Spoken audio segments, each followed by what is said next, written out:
As one vintage saga ends, another begins. Good morning, everyone. This is Yankee Rider here, and today we're talking about this Seiko Pogue I got in. So, I was trolling eBay and came across an auction for a Seiko Pogue, and the guy said it had been redialed and had a new tachometer ring, and he wanted to know, and there was no one bidding on it. It was ending soon, so I said, I'll put the minimum bid in, and I'm sure someone else will outbid me by even like 50 cents at the end, because it was only $300. So he said it had been serviced recently, and all that good jazz, everything works. So I said, okay, well, I'll take a chance, and I won. So there are some issues with it, but it's a really cool watch. I've handled the yellow dial Pogue, the one that Colonel Pogue took into space with him and all that. It's cool stuff, and the yellow dial ones are great, and I'd like to own one someday, but they command a really high price tag now for, if you're talking, you could basically get a Speedmaster reduced for the same price. So I got this one.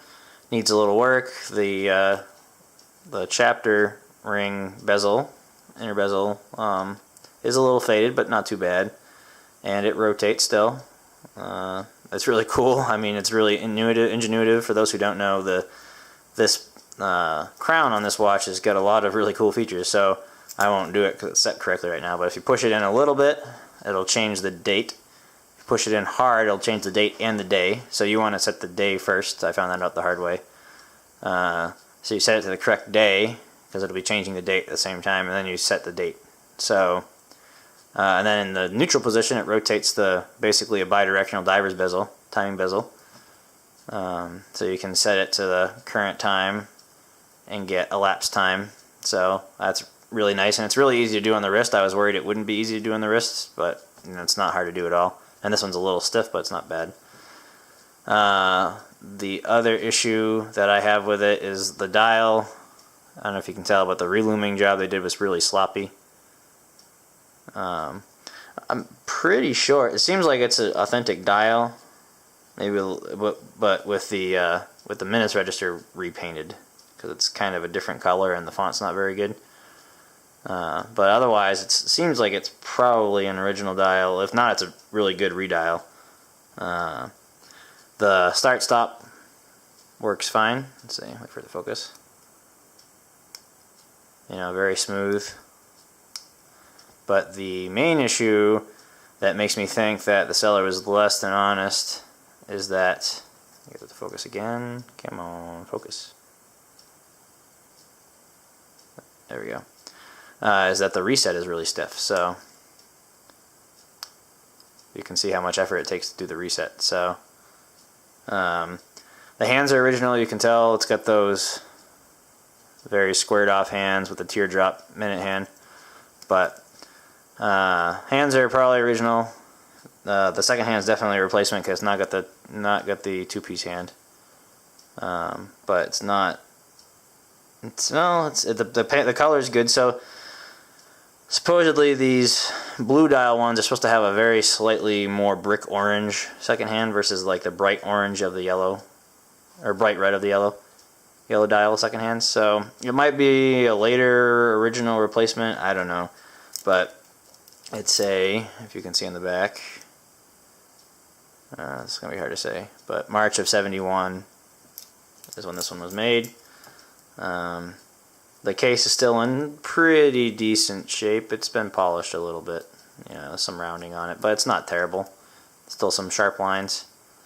This is obviously an aftermarket bracelet. Came with the original bracelet, but the end links are a little worn out, so they were kind of slipping and coming out over the lugs a little bit. So I just put this, it came with this aftermarket as well, which another thing the seller didn't bother to mention was that the aftermarket lugs were too wide for this, so I had to file them down a little bit, which is why they're not totally perfect. But hey, for $300, I talked to Scott Marr, my watchmaker in Missouri, and he said, hey, if it's $300 and it's keeping good time, which it's kept perfect time so far, just hang on to it and service it, and it's worth fixing it up, because they're worth a heck of a lot more than $300. So I'll try and keep an eye out for an original dial, maybe to get actually correctly reloomed. The loom is actually really nice on this dial.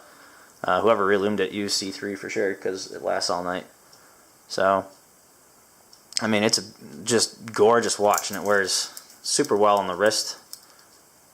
Considering it's quite a large watch, I've got about a 6 3/4 inch wrist, and this guy,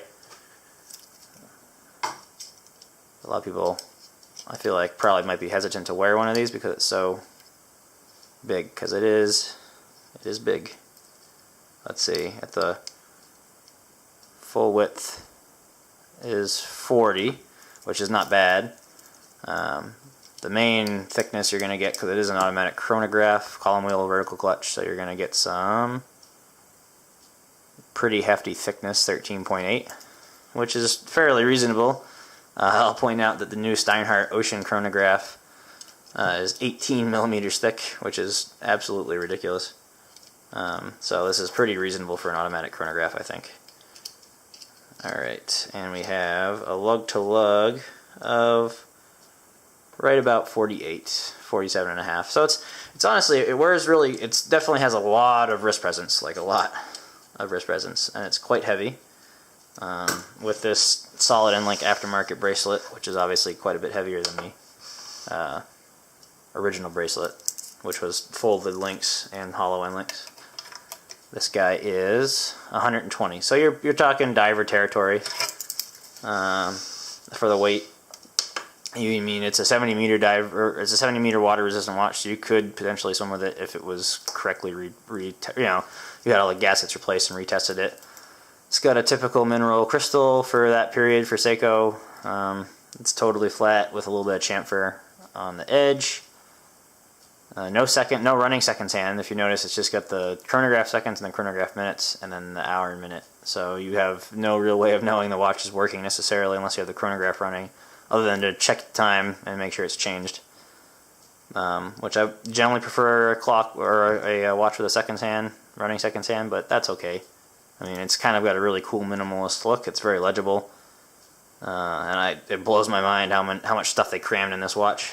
And this is a super well-known fact, but in case anyone who doesn't know was curious, this watch, the 6139, is called the Pogue because Colonel Pogue was an astronaut who they issue all astronauts Amiga Speedmasters, but I don't know if they were delayed getting some stock in and they were getting ready to go, so he was training with his Pogue on Earth doing the simulators and stuff.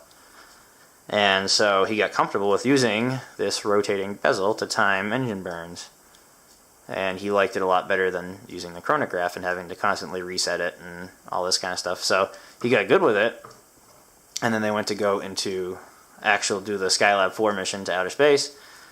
And he strapped in and he snuck his Seiko aboard. He had his Omega Speedmaster by this point, which he had on one wrist, and he had this one on the other wrist, which is a big no-no in NASA, because if it breaks, because it hasn't been tested and certified for spaceflight, then you could have parts floating around and that could mess with the rocket and all that stuff.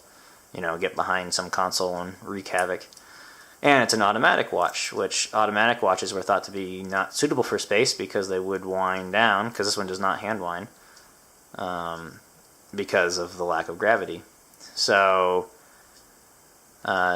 he proved that wrong. It worked great in space. He didn't have any winding issues, and he wore it and timed space burns with it. So that was one of two, I believe, personal watches besides the Bulova moon watch that is very famous that have been in space. Colonel Pogue sold his for charity and made, I think, several thousand, like $6,000 or $7,000 selling it. He had the yellow dial version, which is, if you haven't seen it, you have to Google it. It's super eclectic and kind of cool. But they command like up to a G now for a really good original model with no aftermarket parts. So the blue dial version was also made, and I like it because it's kind of got that beautiful blue metallic, and I'm a sucker for a blue dial. So I think this is a really cool one, and I hope you enjoyed. And feel free to ask any comments that you have in the comment section, and I'll update you once I've had this sent out for a service and see if we can get it running really nice. Thanks. Have a great day. Bye.